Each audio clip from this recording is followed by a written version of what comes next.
किसी भी कंपनी में ये पॉइंटर्स आपने चेक किए और आपको लग रहा है कि हाँ ये टिक है, ये टिक है, ये टिक है, तो संभवतः आप एक अच्छी कंपनी में काम कर रहे हैं। और अगर ये नहीं है, हमारे देश में डायरेक्ट सेलिंग को बहुत कम लोग जानते हैं, मल्टी लेवल मार्केटिंग के नाम से ज़्यादा जानते हैं, और जो जानते हैं बहुत गलत जानते हैं, सही बहुत कम जानते हैं। सर सबसे बड़ा चैलेंज आज अब यहाँ पर आता है और मैंने भी बहुत बार देखा है, ज़्यादातर लोगों को लगता है कि भाई ये कंपनी में जो टॉप पे बैठे हैं ना, तो यही बड़ा पैसा बना दे, बाकी के नीचे के लोग तो लुट जाते हैं। क्या ये सच है कि टॉप पे जो आदमी बैठा है वही पैसा बनाता है? तो ये बिल्कुल एक मिथ है डायरेक्ट सेलिंग में कि इतनी सारी कंपनियां खुल रही हैं सर, हर एक कंपनी बोलती है कि भाई मेरे प्रोडक्ट अच्छे हैं, मेरी कंपनी में ज़्यादा पैसा आएगा, बस आप तो 5,000 रुपये लगाओ, 2 लोगों को और बताओ, पहले आप बेवकूफ़ बनो, फिर 2 को बनाओ, वो 2 को बनाएंगे। कैसे आइडेंटिफाई करें कि एक राइट डायरेक्ट सेलिंग कंपनी क्या है और एक जो मनी सर्कुलेशन स्कीम क्या है? मुझे ऐसा लगता है कि जब भी कोई व्यक्ति डायरेक्ट सेलिंग में अपनी टीम को जोड़ रहा है और वो चाह रहा है कि मेरी टीम में सफलता का जो दर है वो बढ़े, हाँ, तो उसको तो आपने डायरेक्ट सेलिंग को क्यों चुना आज से 25 साल पहले? ऐसी क्या चीज़ आपके अंदर है? दोस्तों नमस्कार, आपका बहुत बहुत स्वागत है आज के इस खास पॉडकास्ट में। और ये पॉडकास्ट बहुत ही खास और बेहतरीन होने वाला है, क्योंकि आज के इस पॉडकास्ट में हम बात करने वाले हैं एक ऐसी इंडस्ट्री के बारे में जिसके द्वारा लाखों लोगों की ज़िंदगी बदल रही है, बदली जा सकती है। यस, मैं बात करने वाला हूँ डायरेक्ट सेलिंग इंडस्ट्री। एक ऐसी इंडस्ट्री है जिसके बारे में बहुत सारे लोगों के अंदर बहुत सारे मिथ भी हैं कि डायरेक्ट सेलिंग स्कैम है, इसमें लोगों को पैसे नहीं आते, प्रोडक्ट बहुत महंगे हैं, ऐसे तमाम सारे डाउट्स और क्वेश्चंस होंगे आपके माइंड में। तो इस पॉडकास्ट को आप ज़रूर पूरा देखिएगा और इस पॉडकास्ट के कंप्लीट होते होते आपके लाइफ के, आपके कैरियर के सारे क्वेश्चंस के आपको आंसर मिलने वाले हैं। क्योंकि आज हमारे बीच एक बहुत ही खास मेहमान है जिनके पास 25 साल का तजुर्बा है डायरेक्ट सेलिंग इंडस्ट्री का, और इंडिया की एक लीडिंग डायरेक्ट सेलिंग कंपनी के वो टॉप अचीवर हैं। उन्होंने बुक लिखी हैं, 3 बुक लिखी हैं डायरेक्ट सेलिंग के ऊपर जो बेस्ट सेलर हैं, और वो federation of direct selling of association के मेंबर भी हैं। एंड एक बहुत ही फेमस पॉडकास्ट है डायरेक्ट सेलिंग इंडस्ट्री के ऊपर, जिसका नाम आपने सुना होगा। वो परिचय का मोहताज नहीं है और आज मैं बहुत लकी हूँ, ब्लेस्ड हूँ कि मुझे मौका मिल रहा है उनका पॉडकास्ट लेने का। तो बस अब मैं एक्साइटमेंट और क्यूरियोसिटी ख़त्म करते हुए मैं आपके बीच इन्वाइट करने जा रहा हूँ डॉक्टर सुरेंद्र वत्स जी। सुरेंद्र सर, बहुत बहुत स्वागत है इस पॉडकास्ट में। बहुत बहुत धन्यवाद नव गुप्ता जी।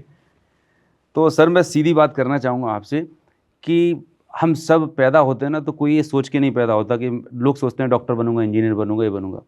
तो आपने डायरेक्ट सेलिंग को क्यों चुना आज से 25 साल पहले? ऐसी क्या चीज़ आपके अंदर थी? अनूप जी, प्रश्न बहुत अच्छा है आपका। उससे पहले मैं आपको धन्यवाद भी करना चाहता हूँ थैंक यू सो कि मच सर। डायरेक्ट सेलिंग को लेके सही जानकारी देने की बहुत ज़रूरत है, क्योंकि हमारे देश में डायरेक्ट सेलिंग को बहुत कम लोग जानते हैं, मल्टी लेवल मार्केटिंग के नाम से ज़्यादा जानते हैं, बिल्कुल, और जो जानते हैं वो बहुत गलत जानते हैं, सही बहुत कम जानते हैं। आधी अधूरी इन्फॉर्मेशन, हाँ, अधकचरी इन्फॉर्मेशन। यस। तो वो सही इन्फॉर्मेशन लोगों तक पहुंचाना बहुत ज़रूरी है, और उस दिशा में आप शायद पहले भी आपने इस सब्जेक्ट पे इंटरव्यू लिए होंगे, लेकिन आज का आपने सब्जेक्ट चुना, जी, उसके लिए आपका विशेष धन्यवाद। Thank you so much sir. आपका प्रश्न ये है शायद कि मैंने 25 साल पहले डायरेक्ट सेलिंग क्यों चुनी। क्यों चुना मतलब? मैंने नहीं चुना, एक्चुअली डायरेक्ट सेलिंग ने मेरे को चुना। क्या बात है। क्योंकि अक्सर होता है कि डायरेक्ट सेलिंग कोई ज्वाइन करता नहीं है, उसका दोस्त, मामा, चाचा, जीजा, साला कोई ना कोई उसको ज्वाइन करवा देता है। सही बात है। तो वैसी ही कहानी मेरी रही। मेरे एक क्लोज़ फ्रेंड थे, तो उन्होंने मुझे एक होम मीटिंग में बुलाया, और वहाँ पे जाके 4 लोग थे हम। तो वहाँ पहली बार मुझे बताया गया कि एक ये कंपनी होती है, ये सामान बनाती है, ये फिर होलसेलर को जाती है, फिर ये रिटेलर आता है, फिर एडवर्टाइजमेंट है। तो वो सारी की सारी प्रक्रिया मुझे बताई गई, और ऑनेस्टली उस समय तक मुझे मालूम नहीं था कि भाई ऐसा भी सिस्टम है और ऐसा एक डायरेक्ट सिस्टम भी आ गया है। 25 साल पहले की बात है। तो मुझे बहुत लॉजिकल और बहुत अच्छा लगा। राइट। लेकिन फिर उन्होंने बोला कि एक बिज़नेस अपॉर्चुनिटी है, ये इससे आप बड़ा बिजनेस खड़ा कर सकते हैं। तो वो बात मुझे थोड़ा सा हजम नहीं हुई, क्योंकि इन्वेस्टमेंट कोई थी नहीं उसमें, आपने पैसे देने थे, प्रोडक्ट मिल जाने थे। तो मुझे ये समझ में नहीं आया कि यार फिर बिज़नेस कैसे हो सकता है जब आपकी इन्वेस्टमेंट नहीं है। राइट। लेकिन फिर भी अपने दोस्त को खुश करने के लिए, ओबलाइज करने के लिए मैंने ज्वाइन किया था। तो ज्वाइनिंग तो मेरी ऐसे हुई। ठीक। और मैंने इसको करना कब स्टार्ट किया, वो था एक मीटिंग। ज्वाइनिंग के बाद में मेरे जो अपलाइन थे वो मेरे पीछे लगे रहे कि यार आप जुड़ तो गए, आपने काम करना है नहीं करना है, लेकिन आप मेरे साथ में एक मीटिंग में चलो। राइट। तो वो ज़बरदस्ती करके मुझे एक मीटिंग में लेके गए और वो मीटिंग मेरी ज़िंदगी का टर्निंग पॉइंट बनी। तो वहाँ पे जो मेन स्पीकर थे वो बहुत क्वालिफाइड थे, अच्छी उनकी जॉब थी, गवर्नमेंट, पार्ट टाइम कर रहे थे वो। तो जब उनकी पर्सनैलिटी ने मुझे बहुत प्रभावित किया, वहाँ के माहौल ने बहुत प्रभावित किया, और फिर मुझे लगा कि नहीं यार, ये मुझे करना चाहिए। और उसके बाद धीरे धीरे मैंने कुछ इन्फॉर्मेशन ली, जानकारी ली, और फिर स्टार्ट हो गया। ग्रेट। तो कुल मिला के आपको कैसे भी करके एंट्री करा दी। बट मैं भी अगर बात करूं, मैंने भी 15 साल गुजारे इंडस्ट्री में। कुछ ऐसी शुरुआत हुई, किसी ने इनवाइट किया, इंट्रोड्यूस किया, पर मीटिंग और फंक्शन में जाने से बड़ा विजन और पिक्चर मिलती है। Very true. सर, सबसे बड़ा चैलेंज आज अब यहाँ पर आता है, और मैंने भी बहुत बार देखा है कि जब किसी को प्लान बताया जाता है तो ज़्यादातर लोगों को लगता है कि भाई ये कंपनी में जो टॉप पे बैठे हैं ना, यही जो कोर्ट मोट में आते हैं, यही बड़ा पैसा बनाते हैं, बाकी के नीचे के लोग तो लुट जाते हैं और कंपनियां भाग जाती हैं। तो क्या ये सच है कि टॉप पे जो आदमी बैठा है वही पैसा बनाता है, बाद में जो आता है या लेट ज्वाइन कर रहा है 2 साल 5 साल के बाद, जैसे आपकी कंपनी में आप 25 साल कर रहे हैं, तो जो 25 साल बाद ज्वाइन कर रहा है, क्या वो सफल हो पाएगा, नहीं हो पाएगा? सच्चाई क्या है? डायरेक्ट सेलिंग को एक्चुअली ना बहुत बार पिरामिड के साथ पिरामिड, हाँ बिल्कुल। कंपेयर किया जाता है कि भाई ये पिरामिड है, जो ऊपर बैठा है वो मज़े करेगा और बीच वाले लोग, नीचे वाले लोग या बाद में जुड़ने वाले लोग काम करते रहेंगे। पिरामिड में ऐसा होता है। बट डायरेक्ट सेलिंग का जो कॉन्सेप्ट है, हमारे डायरेक्ट सेलिंग के जो रूल्स हैं, डायरेक्ट सेलिंग रूल्स 2021, उसके अनुसार अगर कोई डायरेक्ट सेलिंग काम कर रही है तो वो पिरामिड नहीं है, वो एक प्रॉपर स्ट्रक्चर है। डायरेक्ट सेलिंग का एक कॉन्सेप्ट है, मॉडल है, जिसके तहत कंपनियां काम करती है। तो ये बिल्कुल एक मिथ है, डायरेक्ट सेलिंग में ऐसा कुछ नहीं होता। मैं अगर अपना पर्सनल एग्जांपल दूं, जिस मेरे दोस्त ने मुझे ज्वाइन करवाया था, जो मुझे ज़बरदस्ती मीटिंग में लेके गए थे, मज़ेदार बात ये है कि मेरी ज्वाइनिंग के 1 साल के अंदर अंदर वो कंपनी छोड़ के किसी दूसरी कंपनी में चले गए। और इतना ही नहीं, उनके जो अपलाइन थे, मैंने वो छोड़ के चले गए, फिर उनके जो अपलाइन थे मैंने उनको पकड़ा, थोड़ा सा हेल्प लिया। राइट। कुछ समय के बाद वो भी छोड़ के चले गए। राइट। और अगले 2 साल में एक और हमारे सबसे सीनियर होते थे, वो छोड़ के चले गए। तो मैं ये कहना चाहता हूँ कि पहले कौन जुड़ा वो मायने नहीं रखता है। कौन व्यक्ति किस गंभीरता के साथ में करता है, किस विज़न के साथ में करता है, किस प्रकार से अपने स्किल्स को और बेटर बनाता है, अपने कौशल को निखारता है, तो वो सक्सेस का पैमाना वो है। ये नहीं है कि कौन पहले जुड़ गया, कौन बाद में जुड़ गया। मेरे से पहले बहुत सारे लोग जुड़े थे। मतलब मैं अपनी अपलाइन में बात करूं तो आई थिंक हज़ारों में लोग होंगे। बट उन सबसे ज़्यादा इनकम मैं प्राप्त कर रहा हूं, सबसे बड़ी टीम मैंने बनाई है कहीं ना कहीं। तो बिल्कुल, और मैं प्रैक्टिकली, आपने भी देखा होगा, मेरे पास में बहुत सारे ऐसे नाम और उदाहरण हैं कि जो लोग 10 साल में हैं इंडस्ट्री में, वो 10 साल में जितना काम नहीं कर पाए, कोई व्यक्ति 1 साल में उनसे बड़ा कर पाया। राइट।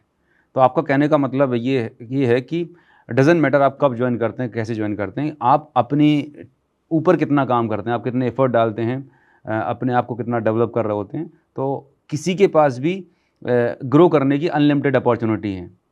तो इनफैक्ट मुझे तो ये लगता है कि जो कॉर्पोरेट जॉब वाला सिस्टम है वो पिरामिड है, क्योंकि वहाँ पर एक CEO होता है, उसके नीचे जूनियर मैनेजर, उसके नीचे एक टीम होती है। और डायरेक्ट सेलिंग जस्ट उल्टा पिरामिड होता है कि यहाँ से आपने शुरुआत करी, ऊपर जाने की इक्वल अपॉर्चुनिटी किसी को भी, कोई भी टॉप रैंकर बन सकता है। तो जो लोग कॉर्पोरेट में जॉब कर रहे हैं, इनके दिमाग में जो गलत फहमी है, मेरे ख्याल से वो उल्टा पिरामिड का हिस्सा है, क्योंकि हर कोई आदमी CEO वाइस प्रेसिडेंट नहीं बन सकता। लेकिन हमारे सिस्टम में कोई भी बंदा अगर आज भी ज्वाइन कर रहा है तो वो भी आपके लेवल पे पहुंच सकता है। True, very true. क्या बात है सर, बहुत ही अच्छी बात।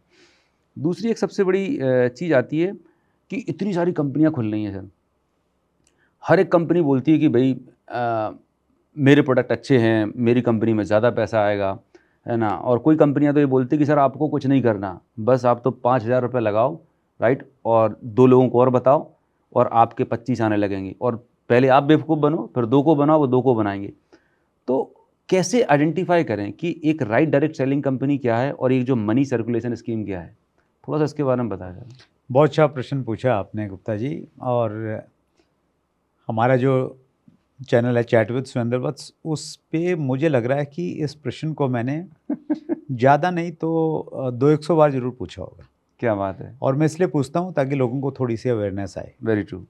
बहुत इम्पोर्टेंट प्रश्न है एक्चुअली ये। और जैसे मैंने कहा ना कि डायरेक्ट सेलिंग में लोग जुड़ते कम हैं, कोई ज़बरदस्ती उनको जोड़ के चला जाता है। हाँ हाँ। और इसीलिए जो जोड़ के चला गया तो फिर वो उसमें काम करने लग जाते हैं। ये बाद में मालूम चलता है कि यार कंपनी सही है या गलत है। राइट। और ऐसे कई सारे लोगों को मैं जानता हूँ जिनका मैंने पॉडकास्ट किया है। उन्होंने डायरेक्ट सेलिंग में जुड़ने से पहले अच्छा खासा होमवर्क किया। एक तो सज्जन मुझे याद है, सुनील गुप्ता जी। ओके। तो जब वो आए तो उन्होंने बोला कि सर मैंने डायरेक्ट सेलिंग में जुड़ने से पहले लगभग 2 साल तक मैं सर्च करता रहा कि मैंने किस कंपनी में जुड़ना है। क्या बात है। और उन्होंने अपनी पूरी रिसर्च की और रिसर्च करने का परिणाम ये है कि शायद पिछले 20-22 साल से वो उसी कंपनी के साथ में एसोसिएटेड हैं जो उन्होंने चूज़ की थी, और उस कंपनी के बहुत बड़े अचीवर हैं। तो बहुत अच्छा प्रश्न है। तो और इसमें मैं 3-4 चीज़ें मैं कहना चाहता हूँ जी। और मैं सभी व्यूअर को ये भी कहना चाहता हूँ कि आप जिस भी कंपनी के साथ में जुड़े हुए हैं, थोड़ा इमोशन से बाहर आके, भावनाओं से बाहर आके कुछ फैक्ट आप जरूर चेक करें। पहला पैमाना है डायरेक्ट सेलिंग रूल्स 2021। हमारे जो डायरेक्ट सेलिंग रूल्स 2021 हैं वो ये कहते हैं कोई भी कंपनी जो डायरेक्ट सेलिंग में काम कर रही है उसको कुछ डॉक्यूमेंट्स अपनी वेबसाइट के ऊपर में अपलोड करना मैंडेटरी है। करेक्ट। उसमें उसका रजिस्ट्रेशन क्या है, पैन नंबर क्या है, डायरेक्टर्स कौन है, ये तो है ही हैं, बेसिक डिटेल्स। इसके अलावा 3-4 बड़ी इंपॉर्टेंट डॉक्यूमेंट्स हैं, वो हर डायरेक्ट सेलर को चेक करनी चाहिए अपनी कंपनी की वेबसाइट पे जाके। कॉम्प्लायंस डॉक्यूमेंट्स होता है या लीगल डॉक्यूमेंट्स करके कोई ना कोई एक कॉलम रहता है, उसमें वो जरूर मिलेंगे जी। है या नहीं है वो चेक करना है। राइट। उसमें एक तो कंपनी की ITR क्या है वो अपलोड होनी मैंडेटरी है। ओके।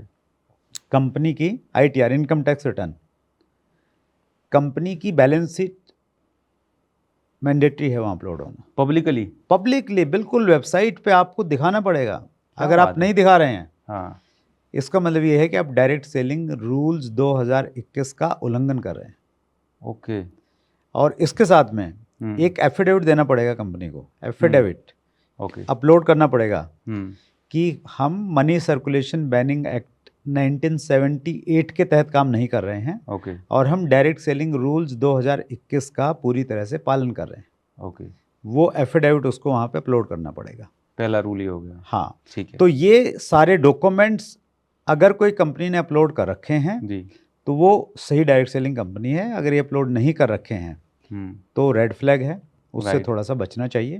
तो ये तो हो गया एक लीगल पहलू। करेक्ट। उसके अलावा जो और पैमाने हैं चेक करने के, वो मेरी नज़र में प्रोडक्ट बहुत मायने रखता है एक्चुअली। ठीक है। क्योंकि हम डायरेक्ट सेल्स में हैं तो प्रोडक्ट आपने सेल करना पड़ेगा। आपकी टीम में जो लोग जुड़े होंगे वो परचेज भी करेंगे, वो सेल भी करेंगे।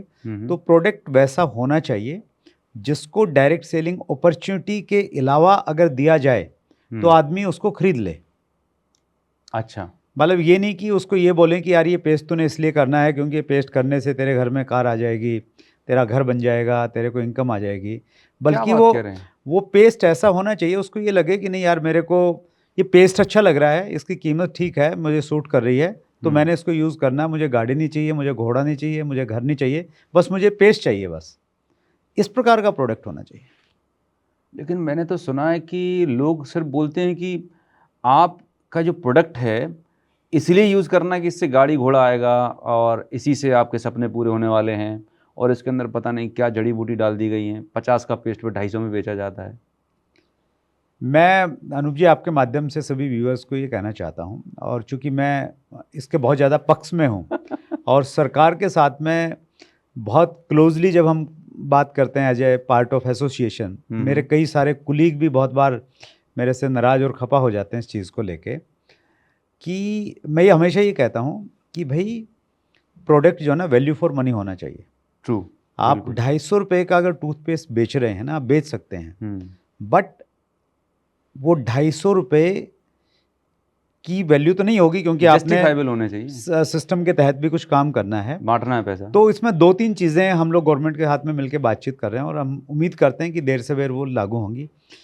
एक तो ये कि कोई भी प्रोडक्ट जो डायरेक्ट सेलिंग में आएगा उसके ऊपर में डिस्ट्रीब्यूशन की कैपिंग होनी चाहिए कि किस प्रोडक्ट को आप कितना उसमें डिस्ट्रीब्यूट कर सकते हैं पैसा, और मैक्सिमम उसको कितने रुपए में बेच सकते हैं। हालांकि इसके ऊपर में फिर दूसरे कानून हैं जो कहते हैं कि आप किसी को बाध्य नहीं कर सकते। बट ये एक डिस्कशन का सब्जेक्ट है, ये चल रहा है कहीं ना कहीं, लेकिन वो बहुत ज़्यादा डिटेल में नहीं जाते। बस मैं इसको क्रक्स में यही कहना चाहता हूँ, प्रोडक्ट ऐसा होना चाहिए जो बहुत महंगा नहीं हो, आपको लगे अफोर्डेबल हो, आप भी यूज़ कर सकें, जिन लोगों को आप जोड़ने वाले हैं वो भी उसको खरीद सकें। ठीक है, दूसरा होगा प्रोडक्ट। तीसरा है कंपनी का जो मैनेजमेंट है वो बहुत मायने रखता है actually. Right.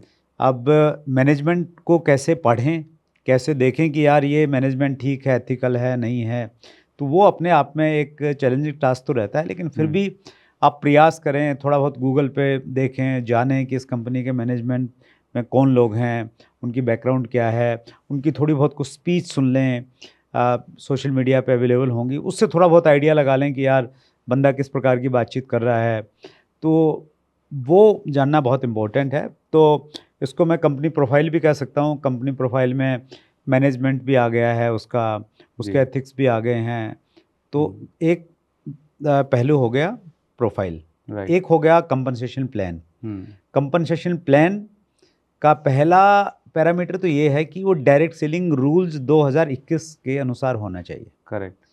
Direct selling rules हमें ये तो नहीं बताते कि वो बाइनरी होना चाहिए, वो ओपन ब्रेड्थ होना चाहिए, वो तो नहीं बताते। अच्छा। लेकिन वो कुछ हिंट देते हैं आपको, कुछ गाइडलाइंस इस प्रकार की दी गई हैं कि आपका जो कंपनसेशन प्लान है उसमें इस प्रकार का प्रोविज़न रहना चाहिए कि कोई भी व्यक्ति अगर प्रोडक्ट परचेज करता है और उसको वो पसंद नहीं आता है तो वो आपको वापस कर सके और आप उसका पूरा पैसा आप उसको रिटर्न कर सकें। राइट। वो कंपनसेशन प्लान का पार्ट होना चाहिए। और इसके अलावा कंपनसेशन प्लान इस प्रकार से हो कि प्लान में जो पैसा है वो इनिशियल जो कस्टमर है उसको भी मिलना चाहिए। ओके। अगर उसने नेटवर्किंग नहीं करनी है, ठीक है, वो सिर्फ कंज्यूमर बना रहना चाहता है, राइट, तो उसको भी कुछ ना कुछ पैसा मिलना चाहिए। जब वो काम कर रहा है इनिशियल स्टेज पे, उसको रनिंग एक्सपेंसेस की ज़रूरत है, वहाँ भी पैसा मिलना चाहिए।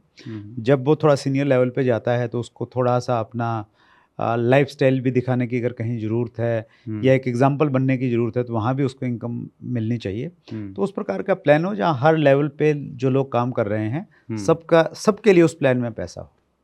और प्लान भी ऐसा होना चाहिए कि जो लॉन्ग टाइम तक सस्टेन करें। बहुत सारी कंपनियों में ऐसा होता है कि प्लान बहुत जल्दी चेंज होते हैं, और जब जल्दी प्लान चेंज होते हैं लोगों में भ्रम की स्थिति पैदा हो जाती है। और मैं कई सारी ठीक ठाक सी कंपनियों को ऐसा जानता हूँ जिनका 20-20, 22-22 साल का तजर्बा है, लेकिन वो भी इस चीज़ को नहीं समझ पाती, प्लान चेंज करती हैं और उनके अच्छे खासे जो लोग हैं वो इधर उधर हो जाते हैं। तो प्लान ऐसा हो कि आपको बार बार उसको बदलने की ज़रूरत नहीं पड़े।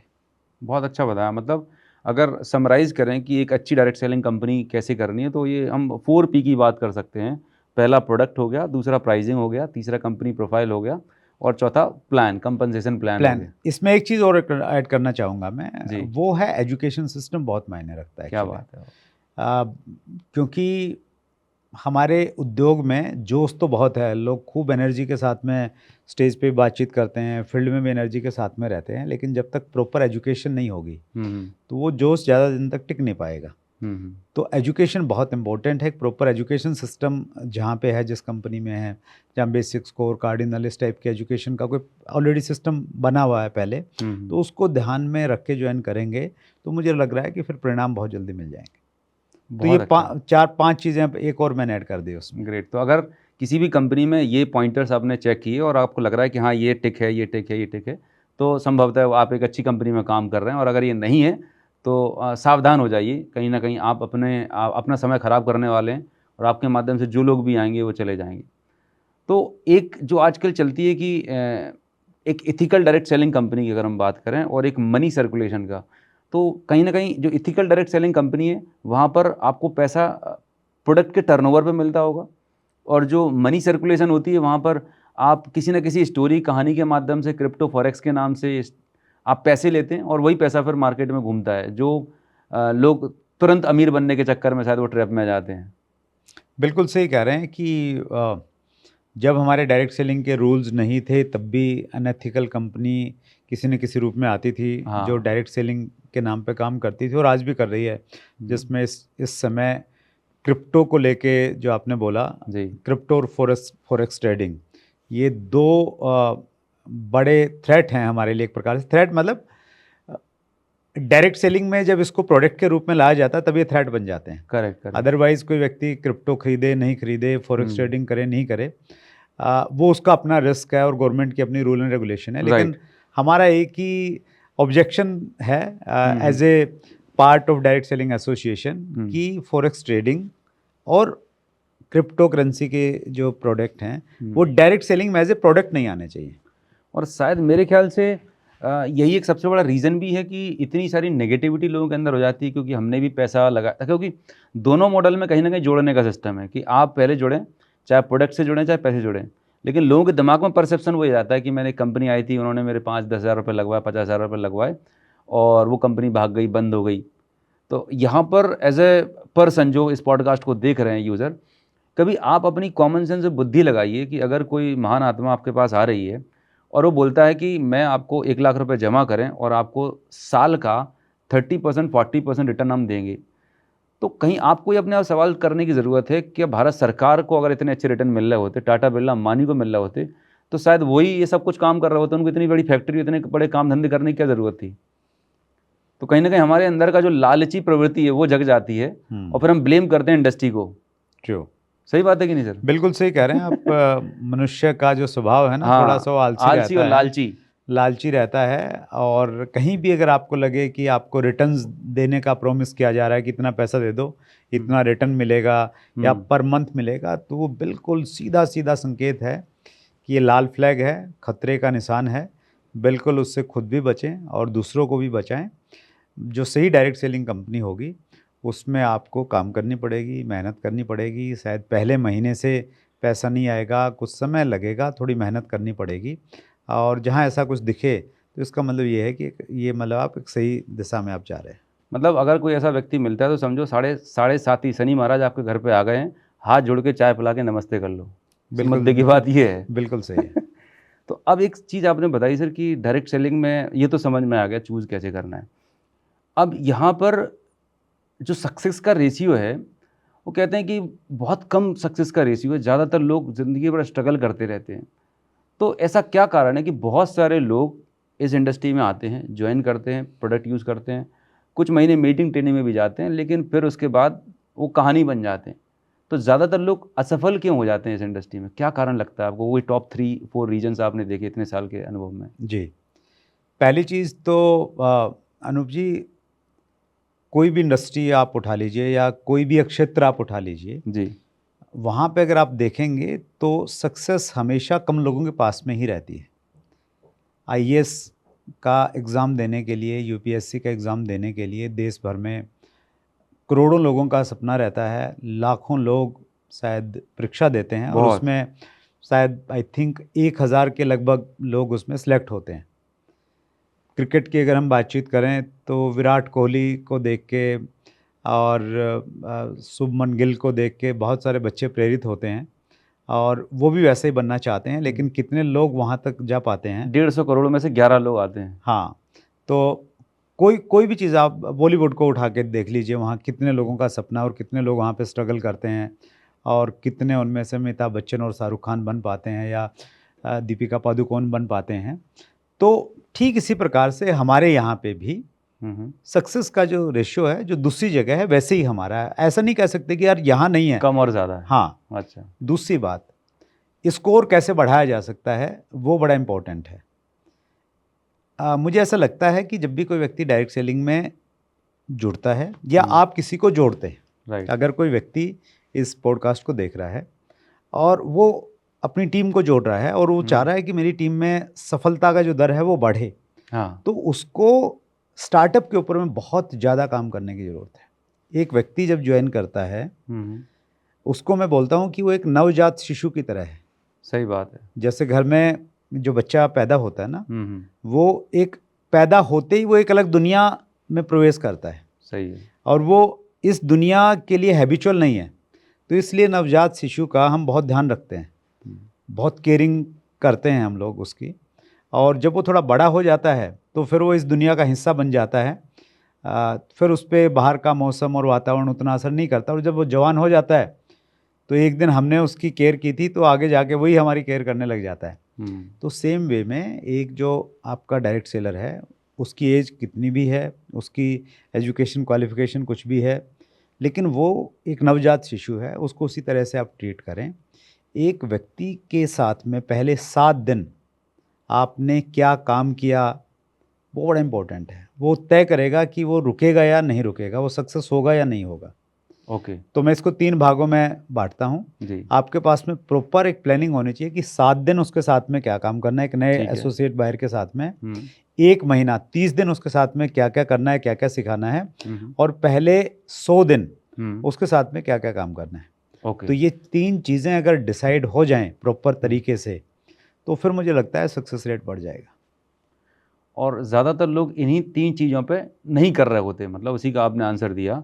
तो मतलब मैं ये समझ पाया कि ज़्यादातर लोगों का फोकस ही रहता है कैसे भी करके आईडी लग जाए, प्रोडक्ट ले ले, और मतलब होते वन टाइम हुआ, फिर अगले को पकड़ते हैं, अगले को ज्वाइन कराया, फिर अगले को पकड़ा, अगले को ज्वाइन कराया। मतलब शायद वो भूल जाते हैं कि ये बिज़नेस सिर्फ आईडी लगाने भर का नहीं है, ये बिज़नेस है लीडरशिप डेवलप करने का, टीम बिल्ड करने का। तो लोगों को जो ग्रूमिंग करनी है, नर्चरिंग करनी है, ये पार्ट पे लोग मिस कर जाते हैं, और शायद इसीलिए वो फेल हो जाते हैं या ग्रो नहीं कर पा रहे होते हैं। बिल्कुल सही कह रहे हैं आप। एक व्यक्ति जब तक ज्वाइन नहीं करता ना, हम उसकी बड़ा ख्याल रखते हैं, अरे चाय बहुत चाय बहुत। पिलाएंगे, समोसा हाँ। खिलाएंगे, मीटिंग में लेके जाएंगे, हाँ। और जैसे ही वो ज्वाइन करता है ऐसा लगता है कि उसने कोई अपराध कर दिया। हाँ। फिर उसकी केयरिंग सब खत्म, फिर दूसरे को के पीछे लग जाते हैं हम लोग। मतलब वो ये कि जब तक लड़की से अफेयर चल रहा था तब तक ठीक है, शादी हुई अब तो घर की हो गई, ध्यान हाँ नहीं दिए। हाँ, राइट राइट। क्या तो बात है। वहाँ तो क्या है कि शादी में तो समाज है, सही है। और वो सारी की सारी चीज़ें हैं, तो वो हाँ। लड़का लड़की एक दूसरे से अलग नहीं हो पाते हैं उसकी हाँ जी, वजह हाँ से। जी। लेकिन डायरेक्ट सेलिंग में वैसा कुछ है नहीं, हाँ। तो वो जल्दी छोड़ के भी चला जाएगा, दूसरी कंपनी में भी चला जाएगा। तो जो मेरी बुक है डायरेक्ट सेलिंग का विजेता कैसे बने पार्ट 1, ओके। तो उसमें इस सब्जेक्ट के ऊपर में हमने बहुत डिटेल में बातचीत की है कि ग्रेट। प्रॉपर स्टार्टअप यानी राइट टेक ऑफ बड़ा इंपॉर्टेंट है। राइट टेक ऑफ अगर आपने करवा दिया, जैसे हवाई जहाज का राइट टेक ऑफ अगर हो जाता है, ट्रू। तो फिर संभावना है कि वो अपनी डेस्टिनेशन पे जाएगा और सेफली लैंडिंग कर जाएगा। ग्रेट। तो राइट टेक ऑफ बहुत इंपॉर्टेंट है। हाँ, मतलब मिस्टेक यही हो जाती है कि हमें लगता है कि ज्वाइनिंग हुई, अब हमारा काम खत्म हो गया, बल्कि तब रियल काम शुरू होता है उस व्यक्ति को। और जो आपने बहुत प्यारा उदाहरण दिया कि बच्चे की तरह परवरिश, उसकी जो वैक्सीनेशन लगने हैं, कब क्या टाइम पे क्या क्या देना है, वो अगर प्रॉपर रोड मैप है तो बड़ा अच्छा काम हो सकता है। अगर आपने बात करी कि ये तो बात हो गई फेल के प्रोटेक्ट करने के लिए।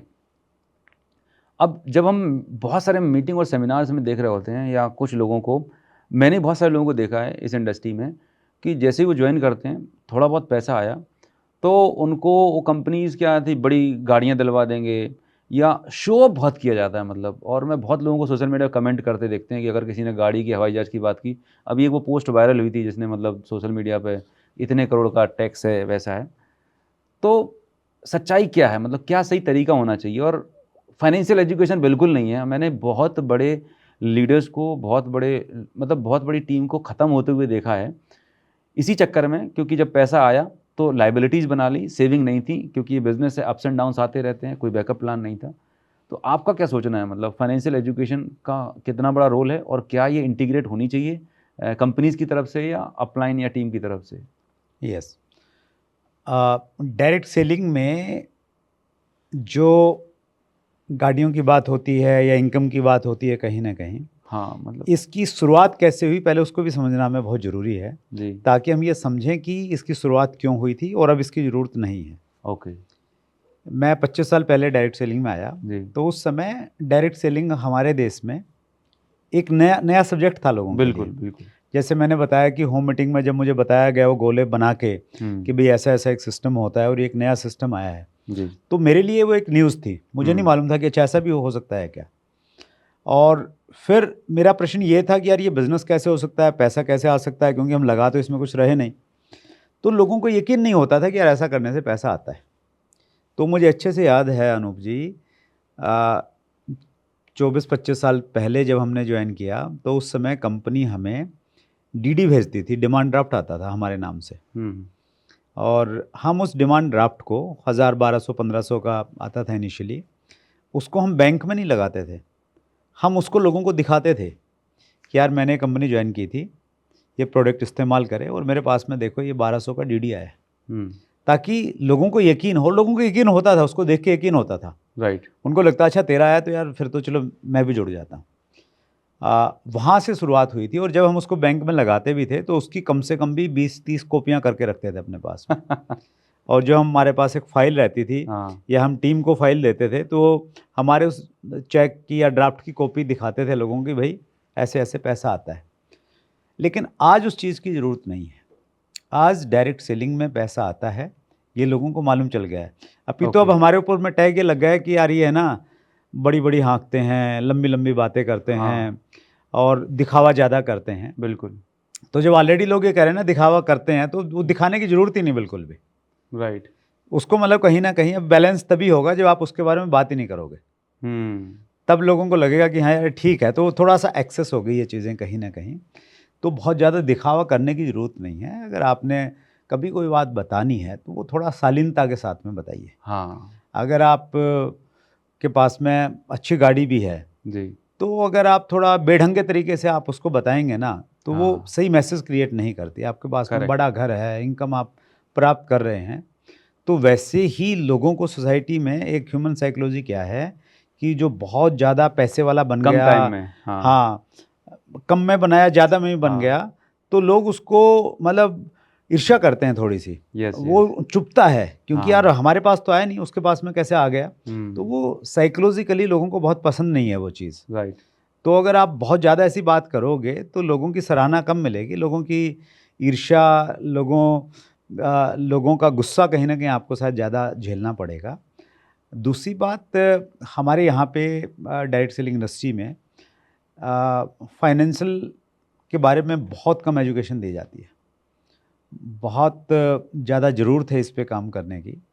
हमारे अपलाइन है मुकेश कोठारी जी, वो एक बड़ी अच्छी बात बोलते हैं कि भाई डायरेक्ट सेलिंग में अगर आप हैं, जितना भी पैसा आपके पास में आ रहा है उस पैसे का 10% आपने निकालना है और ये सोचना है कि मेरे को इतना ही मिला, क्योंकि डायरेक्ट सेलिंग में कोई फिक्स इनकम तो है नहीं। राइट। आपको अगर 10,000 आया तो उसका 10% 1,000 निकाल लीजिए और 1,000 कहीं इन्वेस्ट कर दीजिए, उसको सिप में लगा दीजिए, कहीं भी किसी भी फाइनेंशियल इंस्ट्रूमेंट में जो सही। 1 लाख आया, 10% निकालिए, पहले तो उसको इन्वेस्ट कीजिए, बाकी पैसे में आप मैनेज कीजिए चीज़ों को। करेक्ट। तो उस प्रकार की अगर एजुकेशन स्टार्टिंग से दे दी जाए तो मुझे लगता है कि चीज़ें ठीक रहेंगी। आपने बहुत वाजिब बात कही कि चूँकि डायरेक्ट सेलिंग एक प्रॉपर बिजनेस है और कोई भी बिजनेस है दुनिया का, राइट, उसमें अप एंड डाउन्स आएंगे, उतार चढ़ाव आएंगे। आज चीज़ें सारी ठीक हैं, सब कुछ है, आपने प्लान किया है कि ऐसे ऐसे सब कुछ जाएगा, जरूरी नहीं है, पता नहीं कब क्या सिचुएशन आ जाए वैसी। मैं अपना एग्जांपल देना चाहता हूँ। मैं 2001 में डायरेक्ट सेलिंग में आया जी। सारी चीज़ें ठीक ठाक चल रही थी, सब कुछ बढ़िया था, इनकम अच्छी आ रही है, गाड़ी भी महंगी खरीद ली, सब कुछ खरीद लिया। राइट। और 2010-11 में एक ऐसा टफ टाइम आया, हमारी कंपनी गवर्नमेंट ने बंद कर दी कुछ समय के लिए। EMI जा रही है बैंक की, बच्चों की फीस है, सब वैसे ही प्लानिंग की। बिल्कुल, लाइफस्टाइल मेंटेन हो जाती है। तो सारी चीज़ें वैसी ही थी। राइट। तो बहुत मुश्किल हो गई चीज़ों को मैनेज करना, और वो लगभग 1 साल का बड़ा टफ टाइम रहा, हमारे लिए भी रहा और पूरी इंडस्ट्री के लिए रहा। तो आपका प्रश्न बहुत वाजिब है कि आप थोड़ा बैकअप प्लान जरूर लेके चलिए। ठीक है, आपकी लंबी गाड़ी आएगी, आपकी टीम मोटिवेट होगी, आप अच्छे घर में रहेंगे, उसके फ़ोटो डालेंगे, टीम को मोटिवेशन मिलेगा, लेकिन उस मोटिवेशन के साथ में, वो मोटिवेट करने के साथ साथ में आपको फाइनेंशियल एजुकेशन होनी चाहिए थोड़ी सी, और थोड़ा बैकअप प्लान तो ज़रूर रखना चाहिए। बहुत सही बताया आपने, और मुझे लगता है इस चीज़ की बहुत ज़रूरत थी और आपने बड़े अच्छे से पुटअप किया, आपकी ज़िंदगी का एक्सपीरियंस आपने साझा किया। अब एक बात आती है कि हम डायरेक्ट सेलिंग इंडस्ट्री की बात कर रहे हैं, और कुछ लोग हैं या बहुत सारे लोगों को मैंने सुना है कि जब वो लोगों को बात करते हैं, स्टेज पे सेमिनार लेते हैं, तो बोलते कि we are not in sales, हमारा काम सेल्स नहीं है। राइट। हम तो लीडरशिप के बिज़नेस में हैं। ठीक है। तो मेरा सवाल आपसे ये है कि डायरेक्ट सेलिंग इंडस्ट्री में पैसा कब आता है? लोगों को जोड़ने भर से, या टर्नओवर करेंगे तब पैसा आएगा? देखिए, डायरेक्ट सेलिंग रूल्स 2021 बिल्कुल सीधा बोलते हैं कि अगर आप लोगों को जोड़ने के नाम पे पैसा ले रहे हैं तो आप इलीगल काम कर रहे हैं। ओके। मैं उसको थोड़ा क्लैरिफाई करूं कि आपने कोई कंडीशन डाली ही है कि भाई आप कंपनी में तभी जुड़ेंगे जब इतना पैसा दे देंगे। हाँ, कोई पैकेज बना रखा है, कोई पैकेज आपने बना रखा है कि यार ये पैकेज लेना पड़ेगा, कहानी कुछ भी हो सकती है उसके हाँ, ये किट लेना पड़ेगा, तो वो बिल्कुल इलीगल है। राइट। पूरा का पूरा पैसा, डायरेक्ट सेलिंग रूल्स में बहुत क्लियर डेफिनेशन है कि जो पैसा है वो सेल से जनरेट होना चाहिए। करेक्ट। उसी पैसे को आप डिस्ट्रीब्यूट कर सकते हैं। और डायरेक्ट सेलिंग हमारा जो आप कुछ भी बोल, देखो MLM बोलिए आप, टेक्निकल नाम MLM नहीं है, नेटवर्क मार्केटिंग टेक्निकल नाम नहीं है, टेक्निकल भी नहीं है और लीगल भी नहीं है। राइट। टेक्निकल तो हो सकता है बट लीगल नहीं है। लीगल नाम क्या है? Direct selling. Direct selling. तो डायरेक्ट सेलिंग का मतलब ये है कि सेलिंग है। तो सेलिंग से हम बचते क्यों हैं? बहुत बार तो हमें लगता है, खुद को ही लगता है यार सेल करना कोई अच्छा काम नहीं है। हाँ। या कई बार ये लगता है कि सामने वाले ने बोला अच्छा इसमें बेचना तो नहीं पड़ेगा, हाँ। मैं बेच नहीं सकता, तो इसलिए कहीं ना कहीं हम सेलिंग को छुपा लेते हैं कि नहीं सेलिंग का नहीं है, लीडरशिप का काम है ये। अब तो सिर्फ शेयर करना है बस। हाँ, शेयर करना है। तो उस प्रकार की कहीं ना कहीं चीज़ें आती हैं। सेलिंग का काम है और साथ में लीडरशिप का भी काम है। लीडरशिप की ज़रूरत है, no doubt in it. Leadership आपके पास में होगी, लीडरशिप क्वालिटी होगी, तभी आप टीम को लीड कर पाएंगे। करेक्ट। तो लेकिन सेलिंग को आप अवॉइड नहीं कर सकते। शुरुआत तो स्टार्टिंग में प्योर सेल से ही होगी।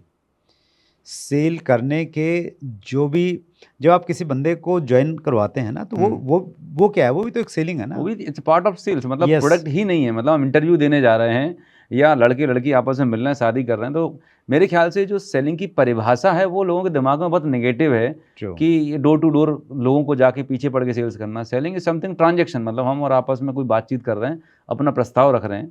राइट। एक बच्चा रो रहा है पिताजी के साथ और चॉकलेट मांग ली उसने, तो वो भी अपने आप को सेल कर रहा है, और अगर वो जीत जाता है मतलब उसकी डील पूरी हो गई। तो इस वर्ड को लोग बड़े गलत तरीके से रिप्रेजेंट करते हैं। तो फिर मुझे लगता है कि फिर इंडस्ट्री के नाम बदल देना चाहिए कि जस्ट आपको सामान उपयोग करना है और लोगों को भी उपयोग करना है। तो सेलिंग की जगह उस पर से हमें नाम रखना चाहिए डायरेक्ट कंज्यूमिंग इंडस्ट्री। नहीं, देखो नाम तो नहीं बदला जा सकता, नाम तो जो है। मेरा मैसेज यही देना चाह रहा हूँ कि सेल्स वर्ड को इतना नेगेटिविटी कर दिया जाता है कि फिर जब मेरे अंदर अगर किसी चीज़ को लेकर नेगेटिविटी है तो मैं उसको मार्केट में जाके एग्जीक्यूट नहीं कर सकता हूँ। लेकिन अगर मुझे सेल्स के सही मायने मालूम है कि सेल्स का मतलब है सर्विंग, मैं अगर किसी कंपनी के प्रोडक्ट या सर्विसेज को किसी को दे रहा हूँ और अगर किसी से उसका BP शुगर ठीक हो जा रहा है, किसी घर में पैसे आ रहे हैं, तो selling is equals to serving.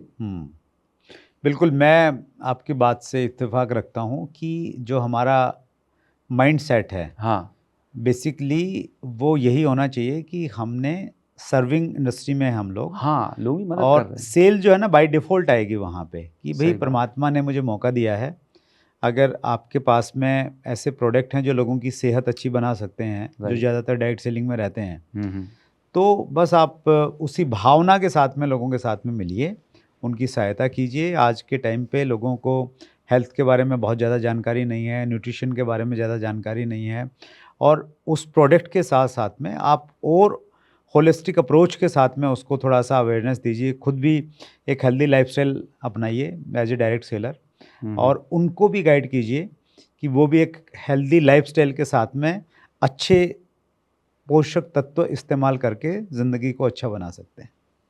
बहुत खूब सर। एक बहुत कॉमन सा चैलेंज आता है जब हम डायरेक्ट सेलिंग की बात करते हैं।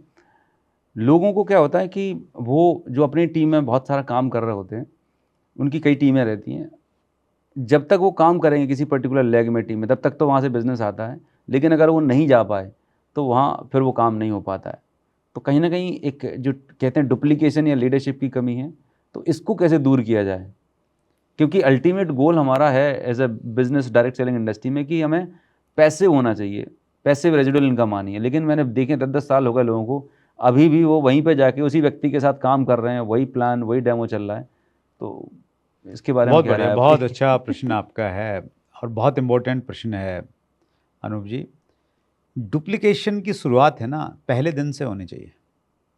मैं अगर आपको ज्वाइन करवा रहा हूँ जी, तो पहले दिन से ही मेरे दिमाग में ये होना चाहिए कि मैंने कुछ समय के बाद में अनूप जी को इंडिपेंडेंट बनाना है। ट्रू। क्या करेंगे, हमें करना क्या चाहिए? जिस तरीके से मैं अभी तो इनिशियल लेवल पे काम नहीं कर पाता, लेकिन कहीं जहाँ मैं गाइड करता हूँ तो मैं ये करता हूँ कि आपने जिस भी व्यक्ति की ज्वाइनिंग करवानी है ऑनलाइन, KYC करवाना है, तो खुद से मत करवाइए। ये मत बोलिए कि यार पेपर भेजो और मैं कर दूंगा, उनसे खुद करवाइए। ओके। डे 1 से ही कि आप अपनी खुद करो सर, ऐसे ऐसे ये प्रोसेस है, आप पास में बैठ जाइए, उसको ऑनलाइन ले लीजिए, जो भी तरीका है। तो पहले दिन से ही उसको इंडिपेंडेंट बनाने में काम कीजिए। डायरेक्ट सेलिंग में है ना एक नाम इंटरनेशनली इस्तेमाल होता है, IBO, इंडिपेंडेंट बिजनेस ओनर। हाँ हाँ। तो पहले दिन से उसको इंडिपेंडेंट बनाने का हमें प्रयास करना चाहिए। और उसके अलावा जब भी आप उसकी लिस्ट पे काम कर रहे हैं, प्लान दिखाने के लिए जाएंगे, क्योंकि पहले वो सक्षम है नहीं, उसको आइडिया नहीं है, तो उसको पहले से ही बता दीजिए अच्छे से कि भाई मैं प्लान दिखा रहा हूँ, ध्यान से देखो, 4 प्लान के बाद में 5वां प्लान आप दिखाएंगे। अक्सर ऐसा होता है कि बंदा उस समय ध्यान नहीं दे रहा है, वो और किसी एक्टिविटीज़ में इन्वॉल्व हो जाता है कि यार मैंने तो देखा हुआ है। तो पहले दिन से ही डुप्लीकेशन के ऊपर में काम होना चाहिए। और अगर आपकी टीम ऑलरेडी बन गई है तो उसका तरीका मैं जो इस्तेमाल करता हूँ, और मैं सबको ये गाइड भी करना चाहूँगा, कि मान लेते हैं कि एक व्यक्ति की टीम में 100 लोग हैं या 1000 लोग हैं, 1,00,000 लोग हैं, कितने भी लोग हैं, तो आप उनमें से 10 लोगों को सिलेक्ट कीजिए पहले। सिर्फ identify the right leaders, right person. मतलब कुछ पैमाना बना लीजिए आइडेंटिफाई करने का, कि भाई इनका कमिटमेंट लेवल अच्छा है, लर्निंग मोड अच्छा है, विज़न अच्छा है, या ये मीटिंग ट्रेनिंग में आ रहे हैं, हाँ मीटिंग ट्रेनिंग में आ रहे हैं, इतना प्रोडक्ट परचेज करते हैं, सबमिशन में है, कुछ भी क्राइटेरिया, वो क्राइटेरिया जरूर आपके पास में होना चाहिए चुनने का। तो 10 लोगों को पहले सिलेक्ट कीजिए। जैसे इंडिया में अगर अनूप जी को काम दे दिया जाए कि अनूप जी आपने अभी वर्ल्ड कप आने वाला है अगले कुछ सालों में क्रिकेट का, आपने पूरे देश से क्रिकेट की एक टीम चुननी है जी, तो अनूप जी क्या करेंगे? अनूप जी देखेंगे कि यार देश में 1 करोड़ बच्चे क्रिकेट खेल रहे हैं, हाँ, तो उनमें से पहले सिलेक्ट करेंगे डिस्ट्रिक्ट वाइज, स्टेट वाइज जाके, शायद 100 क्रिकेटर को सिलेक्ट किया जाएगा पहले, राइट। 100 को सिलेक्ट करने के बाद में फिर उनको कुछ ट्रेनिंग दी जाएगी, फिर उनको किसी परीक्षा से गुजारा जाएगा, करेक्ट। फिर उनमें शायद 20 सिलेक्ट होंगे 100 में से, और फिर उसके बाद में 16 सिलेक्ट होंगे, फिर ये होगा ये 16 देश को रिप्रेजेंट करेंगे, और फाइनल जब मैच आएगा तो फिर 11 उसमें से खेलेंगे। तो ठीक इसी प्रकार से आपको सिलेक्शन का क्राइटेरिया बनाइए, आपको जो लगता है कि भाई ये होना चाहिए, तो 10 लोगों को आप छांटिए। और छांटने के बाद में जैसे 16 प्लेयर को छांट लिया इंडियन क्रिकेट टीम में, तो कोच क्या करते हैं? कोच हर प्लेयर को ऑब्जर्व करते हैं बारीकी से। जब प्लेयर खेल रहा होता है ना, तो कोच डायरी में हर एक्टिविटी वॉच करता है। वो अगर बैट्समैन है, बैट्समैन का कोच है, तो वो देखता है कि यार ये जब बॉल स्लो आती है तो कैसे खेलता है, जब बाउंसर मारता है तो इसकी बॉडी लैंग्वेज क्या रहती है। तो हर बारीक चीज़ को, वो उसको नहीं मालूम वो कैसे खेल रहा है, क्या कर रहा है, ऑब्जर्व कर रहा है। ट्रू। और ऑब्जर्व करने के बाद में फिर बाद में वो अकेले में उसको काउंसिल करता है, फीडबैक देता है, हाँ, कि भाई तेरी अच्छी चीज़ ये है, लेकिन ये चीज़ें थोड़ी सुधारने की ज़रूरत है। तो ठीक इसी प्रकार से हमें हमारे हर उस डायरेक्ट सेलर को जो 10 चूज किए ना, आप उनको बिल्कुल बारीकी से देखिए। वो सुबह किस में उठते हैं, उठने के बाद में क्या करते हैं, किस में घर से निकलते हैं, घर में बीवी बच्चों के साथ में उनका तालमेल कैसा है, पेरेंट्स के साथ में कैसा है, कितने घंटे काम करते हैं, क्या खाते हैं, क्या पीते हैं, शारीरिक कोई प्रॉब्लम तो नहीं है, बीमारी तो नहीं है, एवरी चीज़। अच्छा, इतना डिटेल में जानकारी होना चाहिए। डिटेल में आप जानकारी लीजिए उसकी, प्लान कैसे दिखाते हैं, कितना टाइम लेते हैं, अपलाइन से रिलेशन कैसे हैं, डाउनलाइन से रिलेशन कैसे हैं, मैन्युअली चेक कीजिए। और वो करने के बाद में और उसको बता भी दीजिए कि भाई इतने लोगों में से मैंने आपको चुना है और मैं आपके साथ में काम करना चाहता हूँ। हाँ, अपना टाइम एफर्ट डालना हो, लेकिन तभी डालूंगा, आपसे कुछ कमिटमेंट चाहिए, उसकी भी कमिटमेंट ले लीजिए, राइट। तो इसको मैं ये बोलता हूँ कि इसके क्राइटेरिया ये है, पहले सेलेक्ट कीजिए, ठीक है, फिर उसको इन्फॉर्म कीजिए, राइट। इन्फॉर्म करने के बाद में फिर उसको टीच कीजिए, ठीक है, और फिर उसको डुप्लीकेट कीजिए। डुप्लीकेट का मतलब ये होगा कि आपके अंदर में जो क्वालिटी हैं वो सारी उसके अंदर में हूबहू होनी चाहिए। भाई जो मेरे अंदर में क्वालिटी नहीं है वो तो मैं उसमें नहीं डाल सकता, बता नहीं सकता, लेकिन जो मेरे अंदर में है, मेरा अगर जो रेशियो है प्लान दिखाने का कि मैं 10 को दिखाता हूँ और 8 यस करते हैं, तो वो तो मैं डाल ही सकता हूँ। ग्रेट। मैं जैसे बोलता हूँ वो तो मैं उसको बता ही सकता हूँ कि भाई ऐसे बोलना चाहिए। और अल्टीमेटली ये स्किल है, हम पेट से कोई सीख के नहीं आया, मतलब स्किल एक ऐसी चीज़ होती है जो किसी भी उम्र में कोई भी व्यक्ति सीख सकता है, बस उसके अंदर वो एक मतलब क्या होता है ना, एक क्यूरियोसिटी या ओपननेस होनी चाहिए। राइट। तो इस टॉपिक को अगर मैं सम अप करूं तो इसके 2 रिप्लाई ये हैं। डुप्लीकेशन पहले दिन से ही शुरू हो जाना चाहिए, पहले दिन से ही दिमाग में रहना चाहिए कि यार मैंने इस बंदे को इंडिपेंडेंट करना है, ज़िंदगी भर मैंने इसके साथ में काम नहीं करना है। मतलब ये लाइन हर एक डायरेक्ट सेलर के दिमाग पे रहनी चाहिए यहाँ पर। अगर आप ये वीडियो देख रहे हो, मैं आपको बता दूं, सर की जो ग्रोथ है, मैं भी जो ग्रो कर पाया, जितने भी टॉप अचीवर्स हैं इस इंडस्ट्री में, वो दे आर एक्सीलेंट डुप्लीकेटर। उन्होंने अपनी टीम में लोगों को इंडिपेंडेंट बनाया है, इसीलिए आज वो इतना बड़ा एम्पायर क्रिएट कर पाए। तो ये तो बहुत पत्थर की लकीर है। इन्हीं सब चीज़ों की वजह से मैं बहुत विनम्रता के साथ में कहता हूँ कि इस समय देश में शायद ही ऐसा कोई डिस्ट्रिक्ट होगा जहाँ मेरी टीम नहीं है। क्या बात है सर, बहुत ही अमेजिंग। मैं स्टेट की बात नहीं कर रहा हूँ, पूरे हिंदुस्तान में, पूरे हिंदुस्तान में मैं डिस्ट्रिक्ट की बात कर रहा हूँ, जिलों की बात कर रहा हूँ। शायद एक आध जिला बचा हुआ होगा, नहीं तो हर जगह कहीं ना कहीं टीमें फैल गई हैं और वो डुप्लीकेशन के सिद्धांत से ही फैली हैं। बहुत ही गजब, बहुत ही अद्भुत। तो सुरेंद्र सर, आपने जो अभी तक बातें बताई, ये बहुत ही मतलब आपका एक्सपीरियंस आपने बताया, बिल्कुल बोलते हैं ना गोल्डन नगेट्स आपके 25 साल के तजुर्बे। और मुझे उम्मीद है कि अगर आप इस पॉडकास्ट को देख रहे हैं और इस चैनल पे पहली बार हैं तो फटाफट इसको सब्सक्राइब जरूर कर लेना और अपनी टीम में हर व्यक्ति को टीम के साथ बैठा के दिखाना, क्योंकि ये जो ज्ञान आपको मिल रहा है ना, लोग इसके लिए लाखों रुपए खर्चा करते, बहुत सारे मीटिंग सेमिनार में जाते, बट आज आपको इस पॉडकास्ट के माध्यम से किसी और से नहीं, एक लेजेंड से आपको सुनने को मिल रहा है। एक चीज़ जो मैंने देखी है सर, और मैंने बड़ा बारीकी से ऑब्जर्व करता हूँ, क्योंकि मेरा थोड़ा सा ना होता है कि एक ऑब्जर्वर माइंडसेट से बैठता हूँ। I have seen lot of people right, join करते हैं, अपलाइन ने बोला मीटिंग में जाना, मीटिंग में गए, ट्रेनिंग में गए, ट्रेनिंग में गए, सब कुछ कर रहे होते हैं, लेकिन फिर भी उनके चेक नहीं बढ़ रहे, जहाँ की तहाँ है। फिर कुछ समय के बाद वो अपलाइन में कमियाँ, कंपनी के अंदर कमियाँ, और एक समय के बाद वो आना काम करना बंद कर देते हैं। तो इसमें जो एक चीज़ जो मैं ऑब्जर्व कर पाया, नए लोगों का रिक्रूटमेंट होना वो कितना ज़रूरी है। कई बार ऐसा होता है कि मैंने 4 रत्न नवरत्न पकड़ लिए, उन्हीं को पकड़ के पेरे पड़े रहते हैं। तो इसकी क्या इलाज है, मतलब जिससे लोग ग्रो कर सकें, या ग्रोथ के लिए न्यू रिक्रूटमेंट कितना असेंशियल है? डायरेक्ट सेलिंग में बहुत सारे लोग हैं ना, एक ही लूप में फंस जाते हैं। लूप मतलब हुआ कि उनकी अगर 20 लोगों से बातचीत होती है तो 20 लोगों का एक लूप है, उसी में फंस के रह जाते हैं, उससे बाहर निकलने की कोशिश नहीं करते हैं, और इसलिए बिजनेस नहीं बढ़ता है, रिलेशन भी ख़राब हो जाते हैं कहीं ना कहीं। अगर आप बड़ा काम करना चाहते हैं तो हमेशा आपके पास में चॉइस होनी चाहिए कि आपने किसके साथ में काम करना है, और आपके पास में चॉइस तभी होगी जब आप नए नए लोगों को लेके आएंगे, रिक्रूटमेंट आपके पास में होगी। जैसे रहता है ना कि घर में अगर 2 बच्चे हैं तो वो बिगड़ जाते हैं, और 8-10 होते हैं पल जाते हैं, वो पल जाते हैं। उनको लगता है कि यार तू अगर ठीक ठाक रहेगा तो ही तेरे को प्यार मिलेगा, नहीं तो और बहुत सारे हैं। तो वैसे ही डायरेक्ट सेलिंग में भी अगर आप ऐसा प्लान आपके पास में है जहाँ पे ओपन बिट्स वाला प्लान है, बहुत सारे लोग हैं, तो आप ओपन बिट्स पे काम कीजिए। आपकी जो लेग नहीं चल रही है ना, वो भी चल जाएगी दूसरी लेगों को देख के।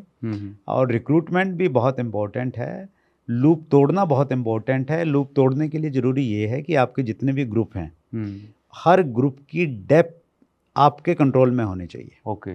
डेप्थ में जो बंदा जुड़ा है उससे आपकी बात आपके डायरेक्ट बंदे से ज़्यादा होनी चाहिए। ओके। हम अपने डायरेक्ट बंदे से ही बात करके उससे सारी इन्फॉर्मेशन लेते रहते हैं, और भाई क्या चल रहा है, इस लेग में कितना बिजनेस होगा, कितना पीवी होगा। आप डेप्थ में कीजिए। ओके। डेप्थ में काम कीजिए, डेप्थ वाले बंदे को एजुकेट कीजिए। डेप्थ पे अगर आपकी पकड़ रहेगी तो ऊपर वाले भी सारे ठीक ठाक रहेंगे, आपकी भी इज्जत मान सम्मान थोड़ा ज़्यादा मिलेगा आपको कहीं ना कहीं। और वो जो लूप है वो हमेशा टूटता रहेगा, क्योंकि वो जो डेप्थ में एक बंदा है उसको आपने पर्टिकुलर एक लेवल पे लेके आ गए, फिर उसको छोड़ दिया, राइट, फिर उससे नीचे पकड़ लिया, फिर उससे नीचे पकड़ दिया, तो लूप से ऑटोमेटिकली बाहर आते रहेंगे आप। राइट। तो कुल मिला के आपका कहने का मतलब है कि नेटवर्क में डेप्थ में कनेक्टिविटी बना के रखें, जिससे मतलब ये लूप को चक्र है जो इससे बाहर निकलते रहेंगे। यस, मतलब डेप्थ को हम यूँ समझे कि जैसे एक पौधा होता है ना, पौधे का जो सबसे ऊपर वाला हिस्सा होता है, जिसको हम लोग अलग अलग नाम से जानते हैं, तो वो ऊपर वाला हिस्सा अगर टूट गया तो फिर वो पौधा मर जाता है। राइट। तो वैसे ही आपकी डेप्थ है, अगर डेप्थ आपकी रुक गई तो फिर आपका वो लैग कितनी भी बड़ी क्यों ना है, कितना भी वॉल्यूम क्यों ना है, वो ख़त्म होने में टाइम नहीं लगता। करेक्ट। डेप्थ आपकी अगर बढ़ती जा रही है तो फिर जो ऊपर वाले लोग हैं वो भी हमेशा काम करते हैं। करेक्ट, बहुत ही अच्छा। जाते जाते एक चीज़ और जानना चाहूँगा सर आपसे कि मीटिंग है, ट्रेनिंग है, मोटिवेशन है, किसी भी इंसान को सफल होने के लिए किसी भी करियर में, चाहे वो एक्टिंग हो, चाहे वो क्रिकेट हो, हमारे माइंडसेट और बिलीफ सिस्टम का कितना बड़ा रोल है? क्योंकि जब कोई व्यक्ति डायरेक्ट सेलिंग की शुरुआत करता है, मान के चलिए उसकी 20,000 की इनकम है, एवरेज नौकरी कर रहा है और उसको ड्रीम दिखाया जा रहा है, भाई तेरे 1 लाख आएंगे, 2 लाख आएंगे, तेरे मर्सिडीज आएगी। सुन तो लेता है, घर पे फ़ोटो भी लगा ली, डेट भी लगा दी, अब तारीख पे तारीख चेंज हो रही है, लेकिन भाई साहब की ग्रोथ नहीं हो रही। तो कहीं लोगों की जो बिलीफ सिस्टम है, जो अंदर सबकॉन्शियस लेवल पे, उसका क्या रोल है और उसको अगर बदलना है तो क्या करना चाहिए? थोड़ा बहुत गहरा सवाल है। हाँ, बहुत इम्पोर्टेंट है, बहुत डीप वाला है और बहुत डिटेल में बात करने वाला जो प्रश्न आपने पूछा है लास्ट में। मैं यही कहना चाहता हूँ इसको लेके, देखिए हमारा जो बिलीफ लेवल है ना, जैसा हमारा बिलीफ होता है वैसे हमारे थॉट्स बनते हैं। राइट। और जो हमारे थॉट्स हैं कहीं ना कहीं वही हमारे वर्ड्स बन जाते हैं। ट्रू। जो हमारे वर्ड्स हैं वही वर्ड्स कहीं ना कहीं फिर एक्शन में कन्वर्ट होते हैं और एक्शन से ही हमारे सक्सेस और हमारी डेस्टिनी रिजल्ट्स डिसाइड होती है। तो शुरुआत कहाँ से हुई है? शुरुआत हुई है बिलीफ से। जी। तो बिलीफ वो बिंदु है, उस पर अगर काम नहीं होगा तो वो सीड है, उस पर अगर काम नहीं होगा या वो अगर कमज़ोर रह गया तो फिर पौधा यानी आपकी डेस्टिनी कमज़ोर रहेगी। उस पर अगर अच्छे से काम हुआ तो फिर आपका पौधा जो है वो बहुत अच्छा होगा और फ्रूट देने वाला आपका बन जाएगा। तो बिलीफ हमारे बचपन से ही बनने लग जाते हैं। हमें जो माहौल मिला, जो हमने पढ़ाई लिखाई की, जो अपब्रिंगिंग हमारी हुई है, तो उन सारी चीज़ों पे हमारे बिलीफ बन जाते हैं। लेकिन अच्छी बात क्या है कि उसको बदला जा सकता है। अच्छी लोगों के एसोसिएशन से पॉजिटिव चीज़ें पढ़ के उसको बदला जा सकता है। आपके पॉडकास्ट देख के उसको बदला जा सकता है।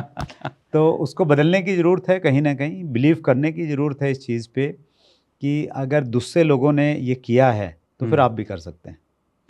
ओके। ह्यूमन हिस्ट्री ये बताती है कि एक समय तक माउंट एवरेस्ट के बारे में ऐसा माना जाता था कि कोई व्यक्ति वहाँ जा नहीं सकता। लेकिन शायद 1953 में जब एडमंड हिलेरी और तेंजिंग शेरपा पहली बार वहाँ पे गए, उन्होंने ये दिखाया कि मानव जाति को कि वहाँ पे एक मनुष्य जा सकता है।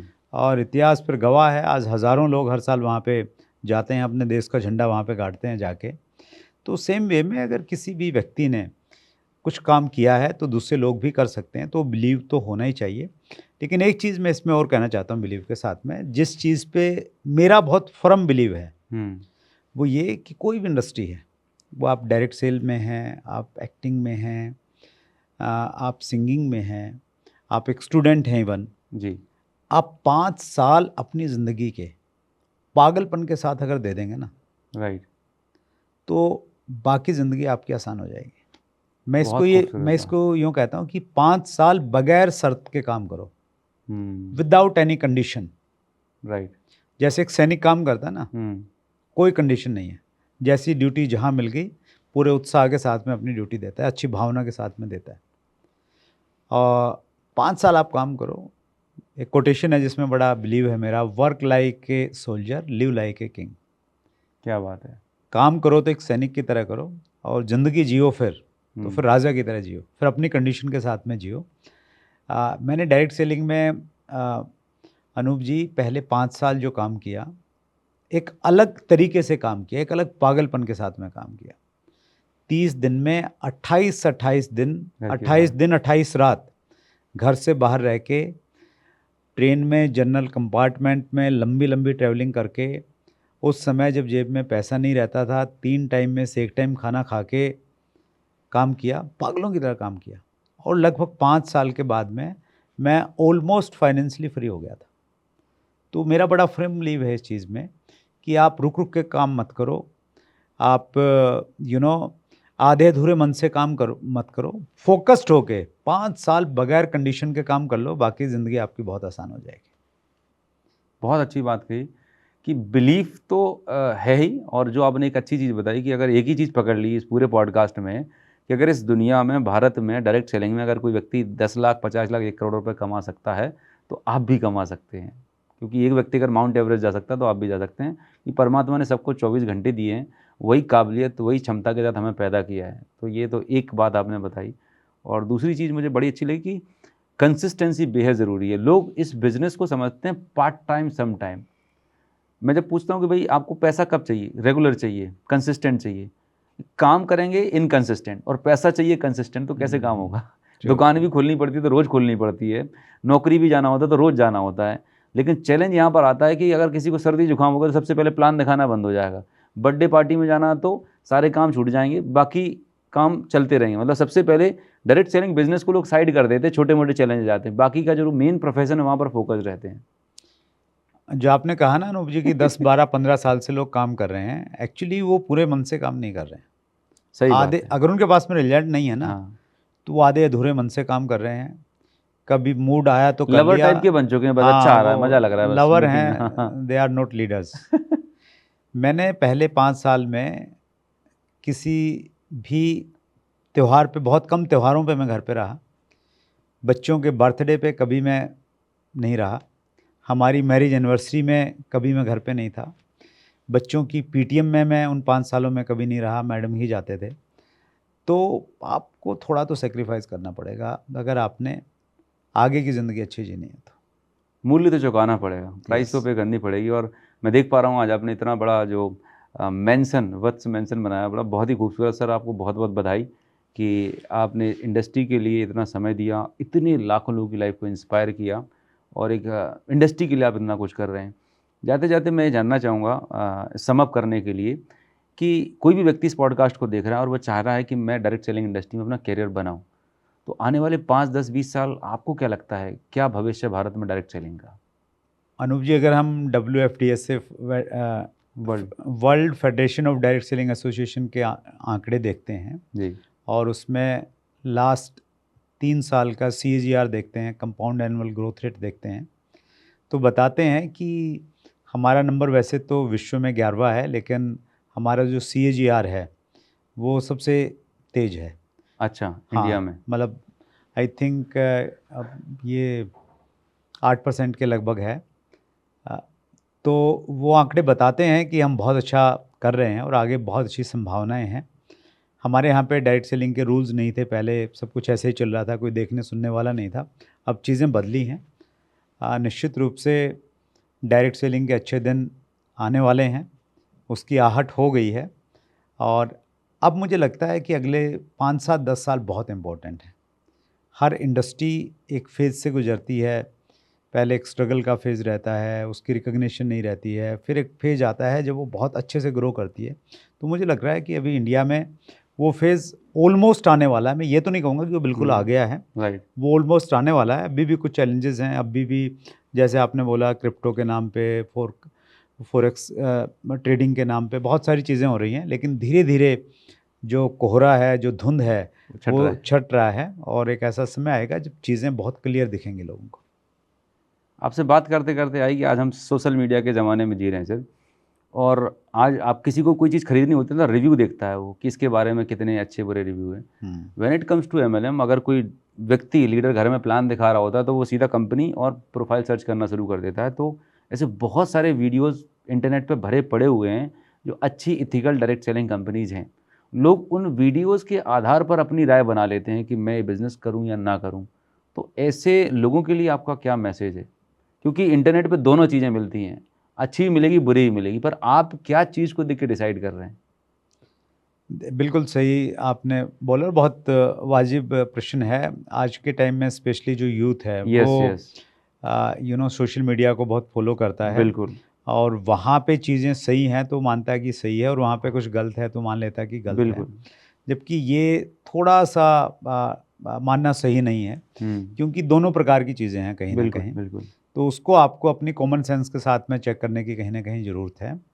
अगर बहुत सारी नेगेटिविटी है सोशल मीडिया पे, तो उसमें बहुत सारे वीडियो तो आपको ऐसे मिलेंगे जो 2021 से पहले के जितने भी हमारे देश में फ्रॉड हुए थे डायरेक्ट सेलिंग के नाम पे, उन फ्रॉड्स के बारे में बहुत सारी चर्चा है। इवन मीडिया में भी आजकल अगर न्यूज़ आती हैं तो वो बहुत पॉजिटिव नहीं आती हैं। सही बात है। अब आपको जान के ताज्जुब होगा अनूप जी कि बहुत सारे जो लीडिंग न्यूज़ चैनल्स हैं उनको भी ये नहीं मालूम कि डायरेक्ट सेलिंग के ऊपर रूल्स आ गए हैं। वो रूल्स क्या कहते हैं कोई जानकारी नहीं है। राइट। वो इधर उधर से कहीं ना कहीं मसाला चाहिए उन्हें, मसाला चाहिए, कॉपी पेस्ट करके बगैर अपना बुद्धि इस्तेमाल किए जल्दबाजी में टीआरपी बटोरने के लिए, हाँ टीआरपी बटोरने के लिए चीज़ों को डाल देते हैं। पीछे कुछ ऐसे इंसिडेंट हुए, मैंने बड़ी क्लोजली कुछ चीज़ों को मैंने नज़दीक से देखा। तो मैं स्पेशली यूथ को ये कहना चाहता हूँ, आप सोशल मीडिया पे देखिए, दोनों तरह की चीज़ें आपको मिलेंगी, लेकिन आप एजुकेटेड हैं, आपके पास में नॉलेज भी अच्छी है, तो आप डायरेक्ट सेलिंग के रूल्स एक बार देखिए। एक वो पीडीएफ डाउनलोड कर लीजिए अंग्रेज़ी में या हिंदी में, और उसको थोड़ा सा पढ़िए आप। उसके बाद आप कंपनी चूज़ कीजिए। डायरेक्ट सेलिंग का भविष्य बहुत अच्छा है, लेकिन बस कंडीशन ये है कि कंपनी का चुनाव आपको अच्छे से करना पड़ेगा, और एक अच्छा बड़ा विज़न और एक कम से कम 5 साल के टाइम फ्रेम के साथ में आपको काम करना पड़ेगा। बहुत खूबसूरत। तो जो आपने बात कही उसमें एक चीज़ जस्ट ऐड करना चाह रहा हूँ कि भाई आप जब भी कोई भी डिसीजन लेते हैं, आपके स्कूल में, कॉलेज में, आपके पेरेंट्स ने जब आपको बोला होगा बेटा आपको एक इंजीनियर बनना है, तो कभी भी ये एग्जाम्पल नहीं दिया होगा देख 50 लोग फेल हो गए इसलिए तू कभी इंजीनियर नहीं बन सकता। हमेशा वो क्लास में टॉप किया, जिसने आईआईटी की एक ही था पूरे कॉलेज में, उसी का एग्जाम्पल दिया। ठीक वैसे ही हर एक इंडस्ट्री में आपको सक्सेस भी मिलेगी, फेलियर भी मिलेगी, प्लस भी मिलेंगे, माइनस भी मिलेंगे। रही बात सोशल मीडिया की, तो मैं आपको ये चैलेंज के साथ बोल सकता हूँ, सोशल मीडिया पर 99% जिन्होंने नेगेटिव कंटेंट बनाया ना डायरेक्ट सेलिंग को, उनके खानदान में किसी ने डायरेक्ट सेलिंग नहीं की, उनको डायरेक्ट सेलिंग का ABCD भी नहीं पता, and they are the most failured person in direct selling industry, जो कुछ नहीं कर पाए, फर्जी कंपनियों में अपने पैसे गवाए, अपना करियर गवाया। वो कुछ भी बटोरने के लिए अपने कंटेंट डाल लेते हैं। तो कोई भी डिसीजन लेना है तो मेरा ओपन चैलेंज है कि जो व्यक्ति तुम्हारे घर में प्लान दिखाने आया, पहली बात तो आपका दोस्त है, कोई वेलविशर है, सर ने जो गाइडलाइंस दी हैं कि भाई डायरेक्ट सेलिंग में पैरामीटर चेक कर लो, वो देखो, और अपना कॉमन सेंस यूज़ करो, प्रोडक्ट यूज़ करके देखो, मीटिंग ट्रेनिंग कुछ एक्सप्लोर करो, महीने दिन ट्रायल करो चीज़ें, फिर आप डिसाइड करिए। बट किसी भी टॉम डिक हैरी ने कुछ भी वीडियो डाल दिया है, उसको देख के कि आप डिसाइड कर रहे हो, तो आप अपनी ज़िंदगी की बहुत बड़े कैरियर की बहुत बड़ी मिस्टेक कर सकते हो। आपके पास परमात्मा ने इतनी बड़ी अपॉर्चुनिटी भेजी, जस्ट फॉर द सेक कि एक रील पे किसी ने कुछ गलत बोल दिया उल्टा सीधा, पहले तो उस बंदे की क्रेडिबिलिटी चेक करो, उसको फ़ोन, क्योंकि आप यूट्यूब पे किसी को फ़ोन नहीं लगा सकते, एक बंदा सामने बैठा हुआ है, वो आपको प्रोफाइल दिखा रहा है, सक्सेस स्टोरी बता रहा है, मेरे ख्याल से ये कुछ जेन्युइन फिजिकल लेवल पे भी लोगों को चेक करना चाहिए। बिल्कुल ट्रू। और जैसे आपने बोला ना कि आपका कोई दोस्त रिलेटिव अगर बोल रहा है, हाँ, तो उसकी एक अपनी वैल्यू तो है ही है। हाँ, उसके साथ में मैं एक चीज़ और कहना चाह रहा हूँ, उसको भी हो सकता है सही जानकारी नहीं हो, उसको भी उतना नॉलेज नहीं हो, तो उसकी वैल्यू के साथ साथ में आप उसको डायरेक्ट सेलिंग रूल्स के अनुसार एक बार जरूर चेक कर लेंगे। बस। तो मुझे लग रहा है कंपनी की वेबसाइट पे जाके जो हमने बताया ना कि ये डॉक्यूमेंट्स होने चाहिए, तो वो चेक कर लेंगे, तो फिर डबल पावर मिल जाएगी आपको, अगर वहाँ भी टिक मार्क से ही जा रहे हैं आपके। तो ग्रेट। सो बस सर, बहुत बहुत धन्यवाद, बहुत ही मज़ा आया और बहुत कुछ चीज़ें जानने सीखने को मिली। एंड आई एम श्योर अगर आप इस पॉडकास्ट में हैं तो मुझे कमेंट में बताइए आज के इस पॉडकास्ट में क्या चीज़ आपको सबसे बेहतरीन लगी, और कौन सी एक नई चीज़ है जो आप सीख रहे हैं, लर्न कर रहे हैं, उसे इम्प्लीमेंट करने वाले हैं। अगर इस पॉडकास्ट चैनल पे पहली बार हैं तो इस चैनल को सब्सक्राइब कर लें, लाइक करें और शेयर करें बहुत सारे लोगों को, और जिससे हम ऐसे ही बहुत सारे खास मेहमान हमारे चैनल पे लेके आते रहें। So thank you so very much for watching this podcast, and thank you so very much sir for joining this podcast. Thank you.